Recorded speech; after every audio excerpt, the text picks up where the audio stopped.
Sound of Kulsum Begum. এই বেবিটা বয়স হচ্ছে 25 দিন বয়স। এই বেবিটার জন্মগতভাবে খাদ্যনালীতে একটা সমস্যা নিয়ে আসছে, যেটা আমরা মেডিকেলি হাইপারট্রফিক পাইলট স্টেনোসিস বলি, যেটা স্টোমাক বা খাদ্য যে স্যাক বা ফুড স্যাক আছে স্টোমাকের, সেই স্টোমাকের নিচের যে অংশটা বা পাইপের মতো সেই অংশটাকে চিকন থাকে, এটাকে বলা হয় হাইপারট্রফিক পাইলট স্টেনোসিস। সেই বেবিটাও আমরা এই পাইলট কীভাবে ডায়াগনোস করি, আমরা আল্ট্রাসাউন্ড করি, বাচ্চা প্রজেক্টাইল ভমিটিং থাকে।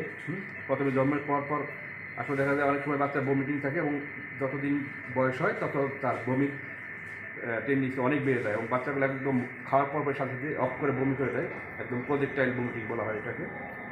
এবং অনেক সময় বাচ্চা ওজনে বাড়ে না, বাচ্চা দুর্বল থাকে, খাওয়ার পরই বমি করে ফেলতে হয়, যার কারণে বাচ্চা সবসময় খাওয়ার একটা টেন্ডেন্সি থাকে, এটাকে বলা হয় হাঙ্গার বেবি বলা হয় আর কি। তার মানে খাওয়ার পরই সাথে সাথে বমি করে ফেলে দিচ্ছে এবং বাচ্চা ক্ষুধা থাকতেছে, বাচ্চা খাচ্ছে কিন্তু বমি করে ফেলে দিচ্ছে। তো এটা একটা সিমটম থেকে বোঝা যায়। দ্বিতীয় হচ্ছে বাচ্চা আরেকটা জিনিস আমরা দেখাবো, সেটা এদিকে দেখান। ঠিক আছে, বাচ্চার এই যে স্টোমাক এখান থেকে বাম সাইডে, সেই স্টোমাকের থেকে একটা এরকম একটা ম্যাশ বা আমরা একটা ফোলা অংশ দেখতে পাই, যেটাকে আমরা অলিভ শেপ ম্যাশ বলি। সেটা অনেক সময় কী হয়, পেরিস্টালসিস মুভমেন্টের মাধ্যমে এই বাম পাশ থেকে ডান দিকে চলে আসে। এটা আপনাকে দেখাবো একটু পরে। এই মুভমেন্টটা দেখবেন কিছুক্ষণ পর এটা ফুলে ওঠার পরে এটা নড়ে এদিকে আসে। হ্যাঁ, এই যে দেখুন, এইখানে ডাবা হয়, এই যে ফুলে উঠতেছে, এই যে ফুলে উঠে এইটা কি আসতেছে, এই যে আস্তে আস্তে এইদিকে আসতেছে। দেখেন এই পেশের মুভমেন্টের ওয়েবটা এইদিকে আসতেছে। হ্যাঁ, এই বাম থেকে শুরু করে ডান দিকে আসতেছে, এই যে ওয়েবটা, এই দেখেন এই যে পর্যন্ত চলে আসছে, এই যে নড়ে চলে এদিকে আসতেছে। হ্যাঁ, ক্লিয়ারলি বোঝা যাচ্ছে একদম পেস্টাসিস মুভমেন্টটা, যেটা ওয়েবটা, এটা বোঝা যাচ্ছে। দেখেন এইখান থেকে ঢেউয়ের মতো হয়ে এইদিকে আসে।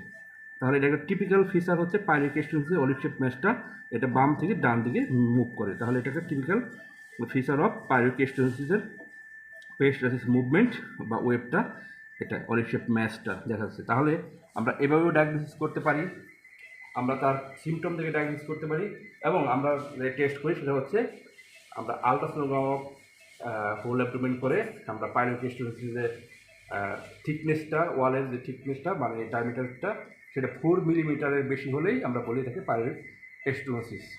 তাহলে এই বাচ্চাটারও পাইলট স্টেনোসিস, এবং এই ট্রিটমেন্ট মেডিকেল ট্রিটমেন্ট তেমন নাই, সেটা হচ্ছে সার্জিক্যাল ট্রিটমেন্ট, হচ্ছে ট্রিটমেন্ট অফ চয়েস বা মেইন ট্রিটমেন্ট। তাহলে ও সার্জারির জন্যই ভর্তি হয়েছে। এখন একটা পেডিয়াট্রিক সার্জন সার্জারি করবে, সার্জারি করে এর বাদবাকি ম্যানেজমেন্টগুলো আমরা পোস্ট অপারেটিভ ম্যানেজমেন্টগুলো এনেই সেটা দিব, যার কারণে ও ভর্তি।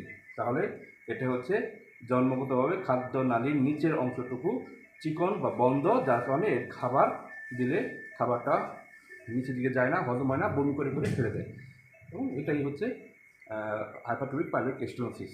তা এটা একদম টিপিক্যাল একটা ফিচার আপনাদেরকে দেখালাম যে এই পেস্টাসিস মুভমেন্টটা কীভাবে হয় এবং কীভাবে বোঝা যায় যে এখান থেকে একটা ম্যাচটা উঠে এভাবে চলে আসে। এই যে ফুলাটা, এই ফুলার অংশটুকু বারবার এরকম হতে থাকে।